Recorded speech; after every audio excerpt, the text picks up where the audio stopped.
Hey, what is up everyone? Acheron came home, and here's how she changed me and my account forever. While everybody else is telling you how they do 1 million damage with Acheron, in this video I want to show you something different. I want to show you why Acheron is officially my favorite DPS in the game, why her team is not that restrictive as everyone else says, and show you how my level 70 Acheron, that isn't even maxed out on traces, and she even has random items, believe it or not even her preferred build, actually helped me clear Memory of Chaos 12 with ease. Acheron has amazing damage output, and after this video I hope you will also realize how free-to-play friendly she is and how easy it is to play her if you play her right, obviously. For the past couple of days I have been saving and pre-farming for Acheron pretty much all day just to try her out first day on release. I also chose to pull for her Lycone as I'm pretty new to the game and I don't really have any other options in my inventory to equip her with. So having her Lycone will save me many days of farming for items and relics due to the high amount of critical damage I get from it.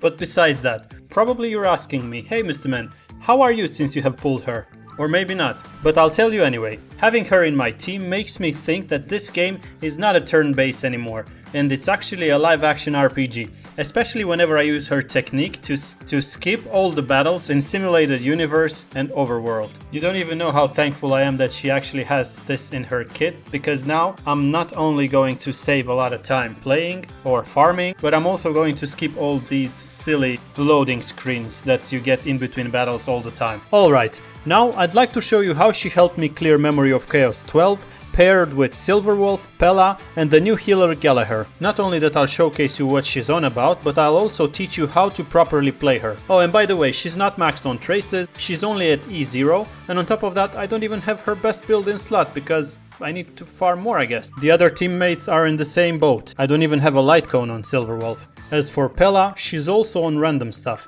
but she's at E4 with the best light cone to support Acheron's ultimate. Resolution shines as pearls of sweat. And lastly Gallagher, my man. Although he's also on random stuff, but in his case I managed to pull together 150% break effect and some outgoing healing from Bailu's light cone and outgoing healing from the body relic. His traits are not maxed either. But this guy, not only that he breaks hearts, he also breaks enemy weaknesses with ease, cleans my teammates with his Eidolon 2, and he can solo sustain, which makes him the strongest 4-star I have ever played. Oh, and he's level 70 as well. I'm pretty sure you already think that this is a joke, and then there's no chance in this world I could actually finish Memory of Chaos 12. Editor, turn down the music and bring in the recordings, and I'll show you how to properly play Acheron. Okay, cool. For the next part of this video I'm going to showcase you my MOC 12 run and talk you through Acheron's kit and how to achieve the best out of her. This will get a bit more technical from now on and probably slower. My team is built in such a way as that whenever anybody acts, pretty much, Acheron receives one of her ultimate charges. As probably you already know, whenever she gets 9 out of 9 charges, she can use her ultimate. Even Gallagher here, he can increase her ultimate by 2 in one turn. For example, here he will use his ultimate and look at her charges. They're going to be increased once because he's putting Besotted on the enemy. And that's a debuff. Now Acheron is going to use her ultimate here, and to get the best burst out of her ultimate, you always need to stack 9 Crimson Knots on one enemy. Then back to Gallagher, and now he's going to use his enhanced basic attack, which debuffs the enemy and charges Acheron ultimate once again. Because I have E4 on Pella, whenever I use her skills, she also debuffs the enemy. Not only that, but every time I use her ultimate, she debuffs the enemy more. With Acheron here, because she has her signature light cone, whenever she uses her skill, she applies 2 debuffs. The one from the signature light cone and the one from her skill. So quick recap here for you to deal the best damage with Acheron. You need to use her ultimate on the enemy that has always 9 out of 9 Crimson Knots. To get a Crimson Knot, you have to debuff an enemy. You can see here, the elites have the most Crimson Knots. Every time you attack with one instance of your ultimate, that elite, 3 Crimson Knots will be removed. Whenever 3 Crimson Knots are removed, there's going to be an AoE attack around, which means if you stack 9 and you attack 3 times on the same elite, all the other monsters around will receive 3 AoE attacks, and then her 4th attack in the ultimate will apply another AoE attack to everyone. And that's how you do the biggest damage. Okie dokie. Now let's talk about her ultimate. Probably you're asking yourself, what's the fastest way to charge it up? Well, it's only by debuffing enemies. In my case here, I have Pela, Silverwolf and Gallagher. Pela can apply debuffs with her light cone that I showed you previously whenever she attacks any enemy. So, the best for you would be first to basic attack with Pela and then to use her ultimate. Or first to use her skill if you do have her E4 for the debuff, and then use the ultimate, in which in this case you will apply 2 debuffs and Acheron will receive 2 ticks. With Silverwolf it doesn't really matter, whenever she basic attacks or skill she also applies a debuff, and whenever she uses her ultimate she shreds enemy defense. So with Silverwolf you can also apply 2 debuffs in the same time, and actually with Gallagher as well you can apply 2 debuffs in the same time. Whenever you use his ultimate to apply the besotted debuff on the enemy, and then whenever you use his next basic attack, which will be an enhanced basic attack, you will reduce the attack of the enemy, and that's considered another debuff.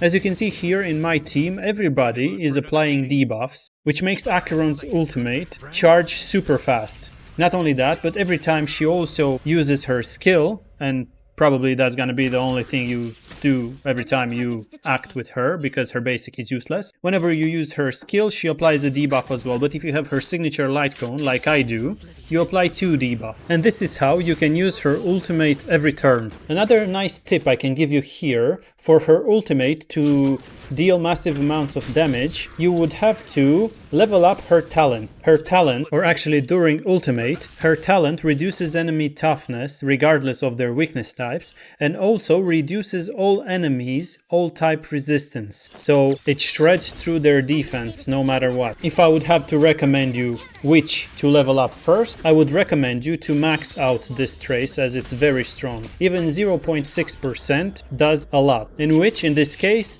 the trace's priority would be ultimate, talent, kill, and basic attack if you do want to upgrade that. I'm not sure if you noticed, but all the time I was talking about her, I actually didn't say anything about Gallagher. Gallagher could actually solo sustain here all this time without any issues. And he's only level 70 and he's not even fully built.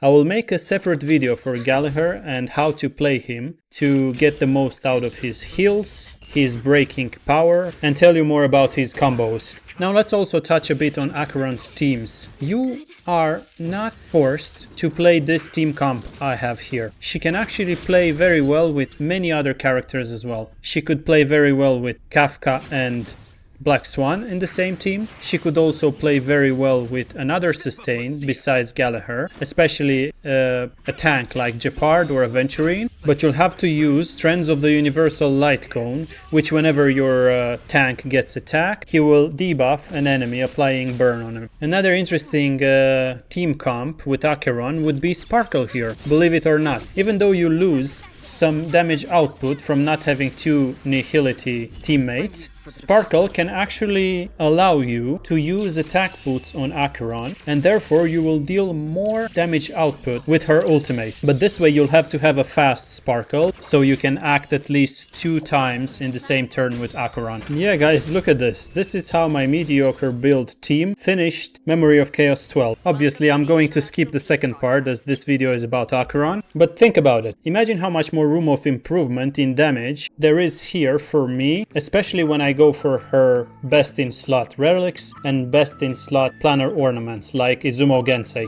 As for her light cones, you are not forced, or you don't really actually need to pull for this specific signature light cone.